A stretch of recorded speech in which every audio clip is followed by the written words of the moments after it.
Bonjour et bienvenue dans cette nouvelle vidéo de Draw My Economy. Aujourd'hui, on va voir comment les pays du G7 veulent prendre l'argent de Google. Philémon Salaire au Fisc est un fonctionnaire des impôts. Il habite en banlieue parisienne, a une femme et 2 enfants. 2 enfants qui réussissent le miracle d'être à la fois un peu débiles et de réussir parfaitement en classe. Certains, les mauvaises langues, disent que c'est à cause de la fiche d'information qu'il fait à ses profs en début d'année. Profession de la mère, inspecteur d'académie, profession du père, contrôleur des impôts.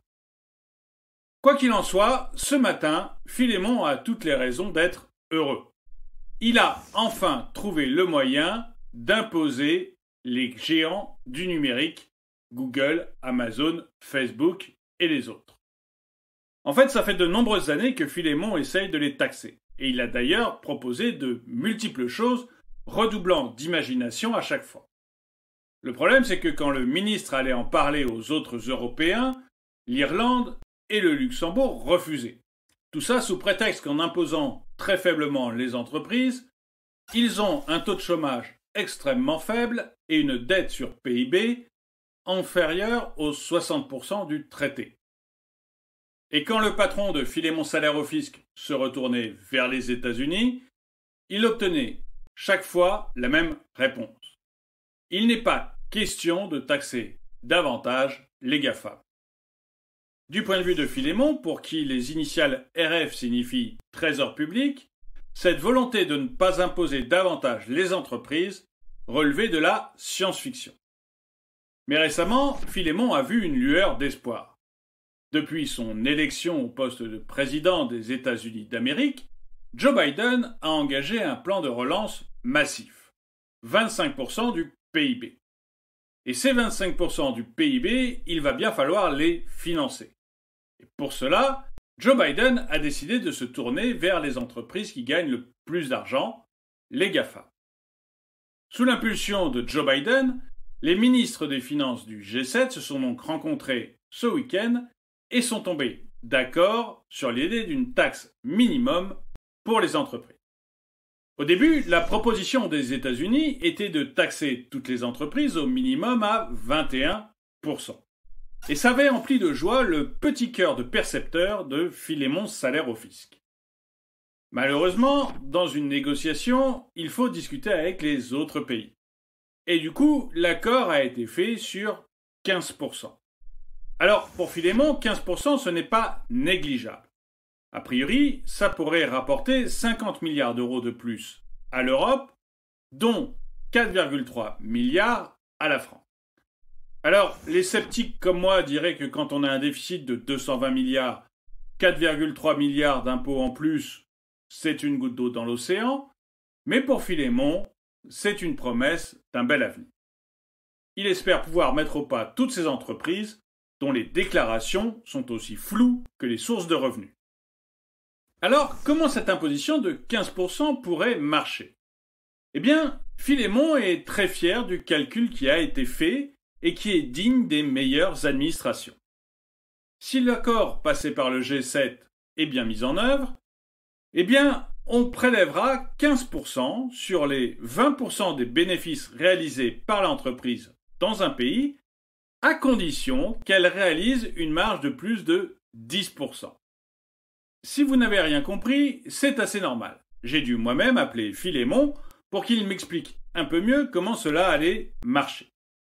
Concrètement, si une entreprise française basée à l'étranger réalise 100 millions d'euros de bénéfices en France et qu'elle a bien un taux de marge de 10%, alors on va lui prélever 15% de 20 millions, soit 3 millions d'euros.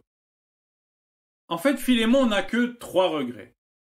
Le premier, c'est que le taux est un peu faible, et il espère que dans les prochaines négociations, il pourra l'augmenter. La seconde, c'est que quand il est allé annoncer ça à Google et Facebook, ceux-ci ont plutôt bien réagi, en disant qu'ils espéraient que toutes ces négociations allaient aboutir sur un impôt mondial. Et le troisième, c'est qu'en réalité, rien n'est fait. Maintenant que le G7 a donné son accord, il va falloir qu'il soit validé par le G20.